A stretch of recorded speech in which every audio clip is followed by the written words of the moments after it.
why Jesus Christ died on the cross. But the whole reason Jesus Christ died on the cross is so that you would take up your cross and follow him. And if you're not going to take up your cross and follow him, then it doesn't make sense that Jesus Christ died on the cross for you, because that's why he died on the cross.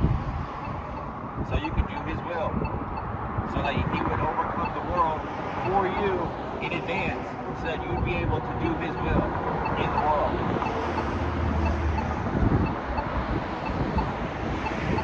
Again, you shall know the truth, and the truth shall set you free.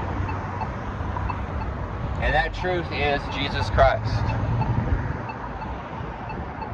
Okay? We are all sinners. You may not want to hear this. It may not sound pretty. It might be doom and gloom. It may be somewhat depressing to hear, because the truth is bleak, and wisdom can be depressing. When you learn things, you can't unlearn them. When you realize something, you can't unrealize it. All you can do is move on, move forward.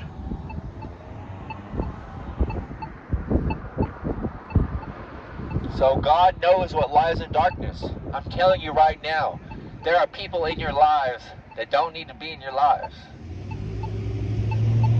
It's not a joke.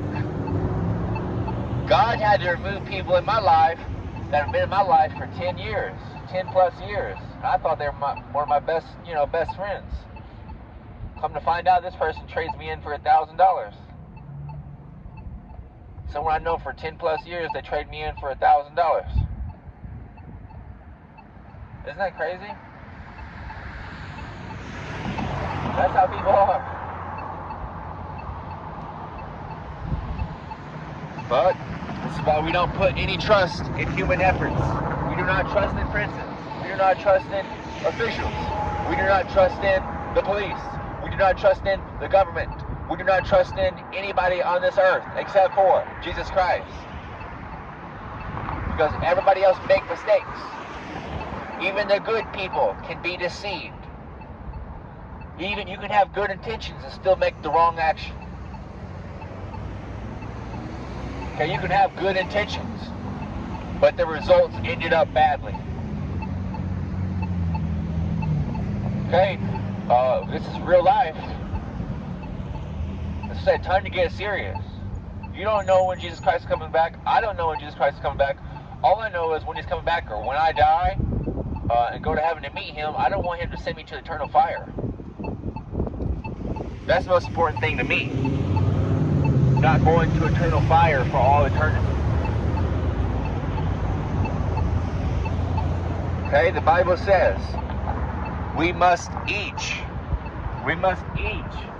work out our own salvation with fear and trembling before the Lord.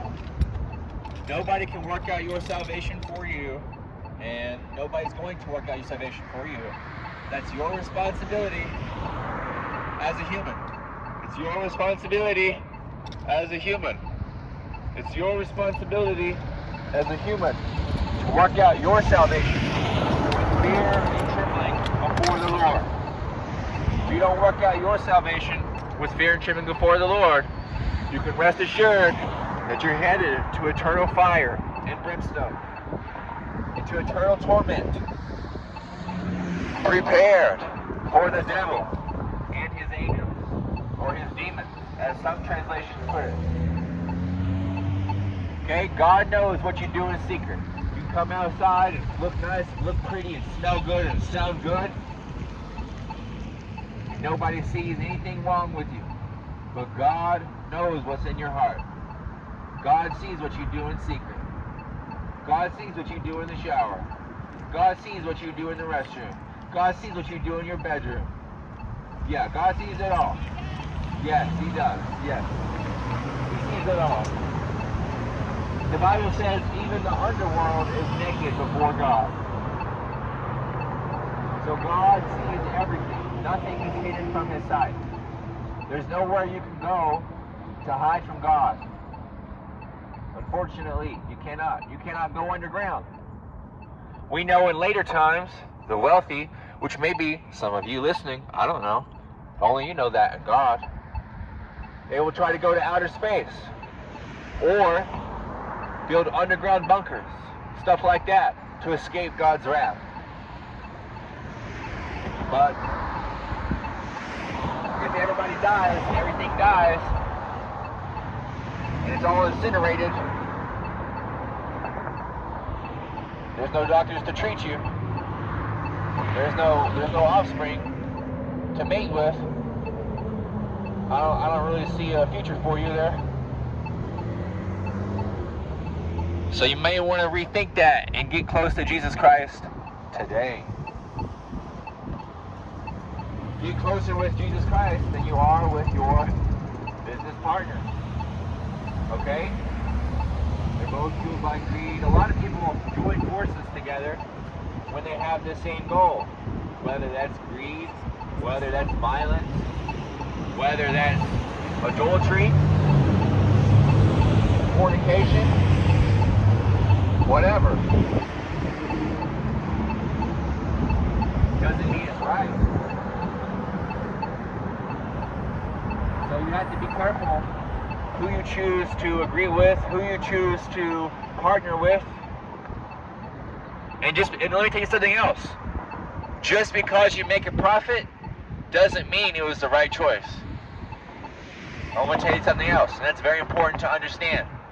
Just because you make a profit doesn't mean it was the right choice. Because the Bible says you cannot serve God and be enslaved to money. And of course, when you're enslaved to money, all you want to focus on is making more profit. But unfortunately, some of the choices you're going to have to make to follow God, you're going to have to do away with that profit. You may even have to take a loss. Just an FYI.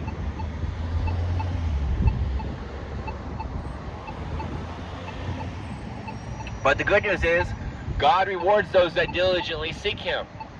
He will reward you in His own way. Do not worry, do not fret. God will give you the desires of your heart. If you delight yourself in Him, He will give you the desires of your heart. So whatever your heart desires, the Lord wants to give it to you. He wants to give you the desires of your heart. He does. It's not a joke. He says this in the Bible. Delight yourself in the Lord, and He shall give you the desires of your heart. But you have to stop with your selfish ways. You have to seek God first. You have to ask God, what is His will for you? Not what is my will for me. What do I want to do today? What are my goals? What is my vision? What do I want to leave behind in this world? That's not the question you should be asking yourself. You should be asking yourself, am I drawing near to God today? Are the actions I'm taking drawing near to God today? Are they going to lead me to eternal torment? Or are they going to lead me to a place where the streets are paved with gold? And there are many mansions in my Father's house. And there is no turmoil. There is no evil.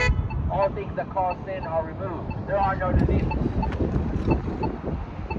There is nothing evil. It's all the nicest things for eternity, pure euphoria. The streets are paved with gold.